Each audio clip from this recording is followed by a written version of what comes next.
বাংলাদেশের সংখ্যাগরিষ্ঠ কৃষক জনগোষ্ঠীকে সংগঠিত করার লক্ষ্যে সারা দেশে 3 মাসব্যাপী ইউনিয়ন পর্যায়ে কৃষক সমাবেশের অংশ হিসাবে চট্টগ্রাম উত্তর জেলার মিরসরাইয়ে করেরহাট ইউনিয়নের উদ্যোগে কৃষক সমাবেশ অনুষ্ঠিত হয়েছে। করেরহাট ইউনিয়ন কৃষক দল নেতা নূর হোসেনের সভাপতিত্বে ও আবু সালেকের সঞ্চালনায় অনুষ্ঠানে প্রধান অতিথি হিসেবে উপস্থিত ছিলেন চট্টগ্রাম উত্তর জেলা বিএনপির যুগ্ম আহ্বায়ক নুরুল আমিন চেয়ারম্যান। বিশেষ অতিথি হিসেবে উপস্থিত ছিলেন মিরসরাই উপজেলা বিএনপির সদস্য সচিব গাজী নিজামউদ্দিন, চট্টগ্রাম উত্তর জেলা কৃষক দলের আহ্বায়ক বদরুল আলম, যুগ্ম আহ্বায়ক কাজী সালাউদ্দিন, করেরহাট ইউনিয়ন বিএনপির সদস্য সচিব ইয়াসিন মিজান সহ ইউনিয়ন বিএনপি, ছাত্রদল, যুবদল ও অঙ্গ সংগঠনের বিভিন্ন স্তরের নেতাকর্মীরা।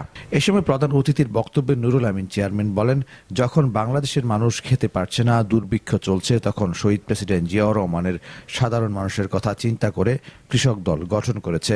খাদ্য স্বয়ংসম্পূর্ণ করেছেন তিনি।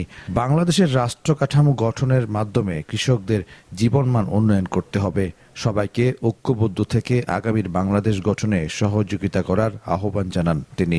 আমরা আত্মনির্ভরশীল বাংলাদেশ গঠন করতে হবে। আমাদের নেতা এই উপলব্ধি থেকে সেদিন কৃষক দল গঠন করেছেন। আলহামদুলিল্লাহ আমরা আমাদের নেতা সফল হয়েছেন। যেখানে দুর্ভিক্ষ হয়েছে সেখানে বাংলাদেশকে খাদ্যে স্বয়ংসম্পূর্ণ করেছে।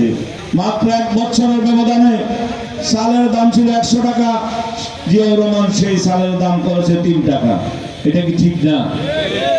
1 বছরের ব্যবধানে জিয়াউর রহমানের সেই কৃষি বিপ্লবের মধ্য দিয়ে বাংলাদেশের খাদ্যে স্বয়ংসম্পূর্ণ শুধু হয় নাই, বিদেশেও খাদ্য রপ্তানি করেছে। মিরসরাইয়ের প্রতিনিধি কামরুল হাসানের পাঠানো তথ্য ভিডিও চিত্রে নিউজ ডেস্ক, প্রতিদিনের কাগজ।